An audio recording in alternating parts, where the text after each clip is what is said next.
गरीब की बारिश। शहर की कच्ची बस्ती में एक गरीब मजदूर कालू रहा करता था। कालू के घर में उसकी पत्नी जानकी थी। जानकी लोगों के घरों में झाड़ू पोछा करके कुछ पैसे कमा लेती थी और वहीं कालू किसी तरह मेहनत मजदूरी करके 2 वक्त की रोटी का जुगाड़ कर लेता था। कुछ दिनों से हो रही बारिश के कारण कालू की मजदूरी बंद हो गई थी। अरे जानकी, इस बार तो बरसात ने हद ही कर दी, रुकने का नाम ही नहीं ले रही। कुछ समझ में नहीं आ रहा, अगर इसी तरह काम पर नहीं गया तो 2 वक्त की रोटी का जुगाड़ कैसे होगा। अरे तुम चिंता क्यों करते हो, बारिश का क्या है, 1 आध दिन में रुक जाएगी और उसके बाद में फिर से काम शुरू हो जाएगा। अरे 3 दिन तो हो गए, बरसात तो रुक ही नहीं रही है और आगे भी रुकने के कोई आसार नहीं दिख रहे। तो क्या हुआ, तुम्हारा काम बंद हुआ है ना? मैं तो अभी भी लोगों के घर झाड़ू पोछा करने जाती ही हूँ। मेरे पगार से कुछ दिन तो निकल ही जाएंगे। अरे घर का खर्चा तो हम किसी तरह चला लेंगे जानकी, लेकिन ये जो छत टपक रही है इसका क्या करेंगे? ये बात तो आपकी सही है। हमारी झोपड़ी अब काफी पुरानी हो चुकी है और इसके छप्पर में भी कई सारे छेद हो गए हैं। रात भर पानी टपकता रहता है। अरे मैं भी इसी बात से बहुत परेशान रहता हूँ। कहीं किसी दिन ज्यादा बारिश आ गई तो हमारी झोपड़ी टूटकर बिखर ना जाए। राम राम राम, ऐसी अशुभ बातें क्यों करते हो? अरे ऐसा कुछ नहीं होने वाला। ये झोपड़ी ही तो हमारा सब कुछ है। अगर यही नहीं रही तो हम जाएंगे कहाँ? ठीक है जानकी, जब तुम्हारी पगार मिल जाएगी तो कुछ पैसे बचाकर झोपड़ी के छप्पर की मरम्मत करवा लेंगे। शायद हमारी परेशानी कुछ कम हो जाए। ठीक है जी, अब ना ज्यादा परेशान मत हो। ये लो, खाना खा लो और सो जाओ। सुबह मुझे भी जल्दी काम पर जाना है। जानकी और कालू अपनी झोपड़ी में सो गए। रात को अचानक से बहुत तेज बारिश शुरू हो गई। धीरे धीरे बारिश का पानी कालू की बस्ती में भरने लगा। पानी भरते भरते झोपड़ी के बाहर तक पहुंच गया था। सुबह के वक्त जब कालू और जानकी सोकर उठे, हे भगवान, ये क्या हो गया? बारिश का पानी तो हमारे घरों तक पहुंच चुका है। अब मैं काम पर कैसे जाऊंगी? रहने दो जानकी, तुम आज काम पर मत जाओ। ऐसे पानी से निकल कर जाओगी और बीमार पड़ गई तो लेने के देने पड़ जाएंगे। लेकिन अगर नहीं गई तो मालकिन लोग नाराज हो जाएंगे।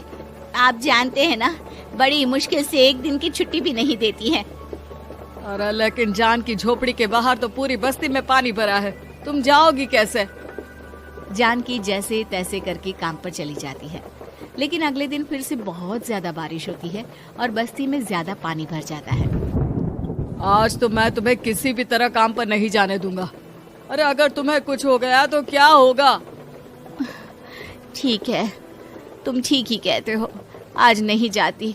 अगर मालकिन नाराज हो गई तो मना लूंगी किसी तरह। अरे मनाने वाली क्या बात है?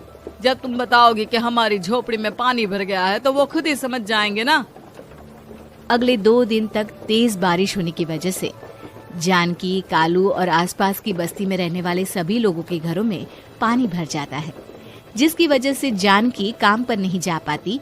और 3 दिन के बाद जैसे ही जानकी काम पर पहुंचती है, कहाँ थी तुम? पिछले 3 दिनों से काम पर क्यों नहीं आई? मेम साहब, क्या बताऊं, इतनी ज्यादा बारिश हो रही थी, हमारी पूरी बस्ती में पानी भर गया है और उससे भी ज्यादा तो मेरी झोपड़ी के अंदर पानी भर गया। आप ही बताइए कैसे आती मैं? इसका मतलब ये हुआ कि बारिश होगी तो तुम काम पर नहीं आओगी? ना ना, मेरे कहने का ये मतलब नहीं था मेम साहब। तुम जानती भी हो 3 दिन से कितनी परेशानी हो रही है मुझे। सारा काम मुझे खुद करना पड़ा। माफ कर दीजिए मालकिन जी, पर मैं क्या करती, आने के लिए रास्ता ही नहीं था। सब जगह पानी भरा हुआ था। बहाने तो तुझे बहुत बनाने आते हैं। जानकी देख, अगर अगली बार ऐसा किया ना तो फिर काम से हमेशा के लिए छुट्टी। अरे ना ना मालकिन, ऐसा मत कीजिए। बारिश की वजह से मेरे पति की मजदूरी भी छूट गई है। बड़ी मुश्किल से घर में 2 वक्त खाने की रोटी का जुगाड़ हो पाता है। आप मुझे काम से निकाल देंगे तो हम क्या खाएंगे? अगर इतनी ही चिंता है तो फिर रोजाना काम पर आया करो। चलो अब जल्दी से जाकर घर का सारा काम करो। बारिश रुकने का नाम ही नहीं ले रही थी। पूरे शहर में बाढ़ जैसे हालात बन गए थे, लेकिन नौकरी जाने के डर से जानकी किसी तरह रोज काम पर जाती थी। एक दिन जब जानकी काम करके अपने घर लौट आई तो अचानक उसकी बस्ती में कुछ लोगों का शोर सुनाई दिया। अरे लगता है बाहर कुछ हुआ है, मैं जाकर देखता हूँ। हाँ हाँ, पता तो कीजिए, ये बस्ती में लोग इतना शोर क्यों कर रहे हैं। बाहर जाकर कालू ने एक आदमी से पूछा, अरे क्या हुआ भाई, इतना शोर क्यों मचा रहा है? अरे क्या बताए भैया, अपने बस्ती के बाहर एक पुल टूट गया है और वहाँ पर एक कार फंसी है। थोड़ी देर में अगर किसी ने नहीं बचाया ना तो वो कार पानी में बह जाएगी। ये क्या कह रहे हो भैया, कार के अंदर कोई है क्या? हाँ, कोई औरत बैठी है, अकेली है, बहुत रो रही है बेचारी, मदद के लिए बुला रही है। अरे तो हमें जाकर उनकी मदद करनी चाहिए ना। अरे लेकिन इसमें बहुत खतरा है, हमें अपने आप को बचाना चाहिए, पानी कभी भी हमारी बस्ती की तरफ आ सकता है। अरे तुम्हें नहीं चलना तो मत चलो, लेकिन मैं तो जाकर उस औरत की मदद जरूर करूंगा। कालू उस जगह पर पहुंचता है जहां वो औरत कार में फंसी हुई थी। वहां पर पानी का बहाव बहुत तेज था और सारा पानी कालू की बस्ती की तरफ ही आ रहा था। कालू ने एक बड़ी सी रस्सी को पेड़ से बांध दिया और दूसरे सिरे को कार की तरफ फेंक दिया और उस औरत को रस्सी के सहारे बाहर आने के लिए कहा। तभी वहां जानकी भी दौड़ती हुई आई। अरे ये तो मेरी मालकिन है, जिनके यहाँ मैं काम करने जाती हूँ। अरे मैडम जी, आप डरिएगा मत, आपको कुछ नहीं होगा। आपकी गाड़ी को भी मैंने रस्सी से बांध दिया है। थोड़ी देर में पानी का बहाव कम हो जाएगा, फिर हम आपकी कार को भी बाहर निकाल लेंगे। क्या तुम जानकी के पति हो? हाँ हाँ, जानकी मेरी ही पत्नी है, आपके यहाँ काम करती है ना। लेकिन मेम साहब, आप यहाँ पानी में कैसे फंस गई? अब क्या बताऊं, मैं अपनी सहेलियों के साथ पिकनिक पर गई थी, वहीं से लौट रही थी। अचानक पानी का बहाव तेज हो गया और मेरी गाड़ी फंस गई। अरे कोई बात नहीं मालकिन, अब ना आप बिल्कुल सुरक्षित हैं। मैं तो बहुत बुरी तरह डर गई थी, कब से मदद के लिए चिल्ला रही थी, लेकिन कोई मेरी मदद के लिए नहीं आया। भला हो तुम्हारा पति का जिसने मेरी जान बचा ली। लेकिन जानकी, मैंने तुम्हारे साथ बहुत गलत व्यवहार किया।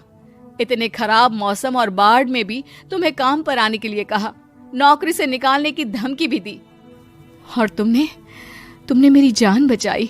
मुझे माफ कर दो। अरे कोई बात नहीं मालकिन, आपकी जान बचाना तो हमारा धर्म था। देखो जानकी, तुम्हारी झोपड़ी में जो भी नुकसान हुआ है उसके लिए मैं तुम्हें पैसे दूंगी। आज तुम्हारे पति ने मेरी जान बचाई है और आज के बाद मैं तुम्हें कभी भी नौकरी से निकालने की धमकी नहीं दूंगी। आज मैं तुम्हारी परेशानी को अच्छी तरह समझ चुकी हूँ। हम जैसे पैसे वाले लोगों के लिए अपने घर में बैठकर बारिश का मजा लेना बहुत आसान है, लेकिन तुम गरीब लोगों के लिए बाढ़ और बारिश काफी परेशानी खड़ी कर देते हैं। ये बात मुझे आज अच्छी तरह समझ आ गई है। आपका बहुत बहुत धन्यवाद मालकिन।